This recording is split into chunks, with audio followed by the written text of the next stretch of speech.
Defense is the best offense, especially in a game like ROX. The HP requirements for basic survival in PvE is constantly on the climb as higher level cap unlocks.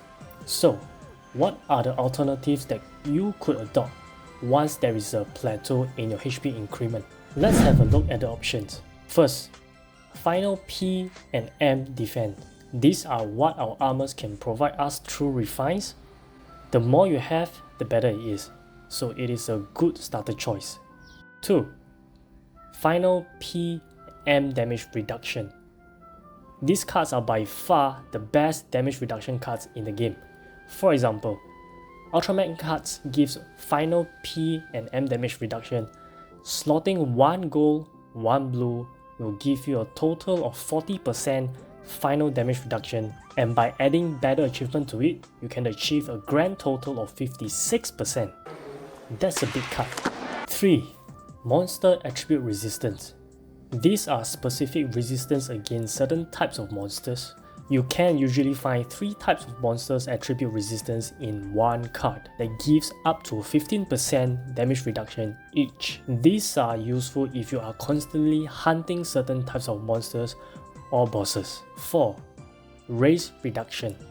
Race reduction cards are very similar to monster attribute resistant cards, targeting certain race of monsters and bosses, reducing up to 15%. These two cards are very compatible if you can slot one each. 5. Size damage reduction. This allows you to target 1 out of the 3 available sizes in the game. If you combine with the previous example, you could reduce damage from a shadow demon large monsters up to 15% each. All the above are good defensive cards that you can use, but with one criterion to fulfill. You got to have adequate HP. Ooh. Since monsters and bosses are hitting harder and harder, this put the average 2-hand classes in a very tight spot since we lack the survivability from what a shield can provide. With only 3 pieces of armor, 6 card slots to play with, and 1 medal if you will, it is still barely enough. A dead DPS is no DPS. So, what could be the next best option? 6. Damage attribute resistance HP cards. These are the new addition with Juno maps. With limited attribute resistance available, you simply cannot cover them all. But if you just need this specific resistance to stay afloat, it is more than capable in getting the job done. Here's what I mean. I am going up against Toad in this example. Now with Ultraman cards, I'm already taking 150k poison damage at 1 stack of poison before dying from Venom Splasher, dealing 3.2 million of poison physical damage, even after reducing 40% of final P damage. So poison attribute is the nemesis here. And now, after swapping to 2 Rafflesia cards, the poison damage received at 1 stack had greatly reduced from 150k to 57k.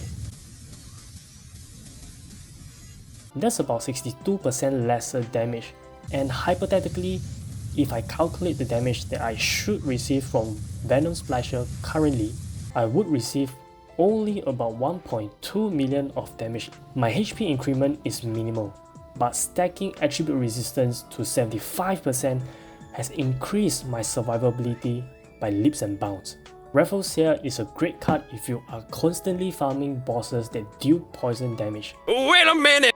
You must be wondering, what about PvP, right? I'm curious too, so let's jump into the arena to have a test now. I will be testing 2 types of attack. 1. Enchant Poison plus normal hit. 2. Enchant Poison plus Sonic. Bebe Xiao Xiao here will be helping me in this quick test. Here, let's have a look at the damage difference for normal hit. Without the Rafflesia cards, I receive between 87k to 97k per hit, with a 40k damage received from 1 stack of poison. Now, with Rafflesia, I receive between 71k to 75k per hit, with a 33k damage received from 1 stack of poison. That is the 22% reduction for normal hit and 17% reduction for poison damage. And now for Sonic. Before Raffles here, I'm getting 2.08 million. After Raffles here, it is 1.69 million. This is about 19% reduction. It's exciting to see that attribute-resistant HP cards could do so much in PvP without Murphy. This surely brought a new light to our knowledge that stacking PvP-based defense or damage reduction is the only way to go. How would you go on the defense with so many choices now? Drop your thoughts in the comment section so that we all can help our fellow mage in ROX to have a better survivability.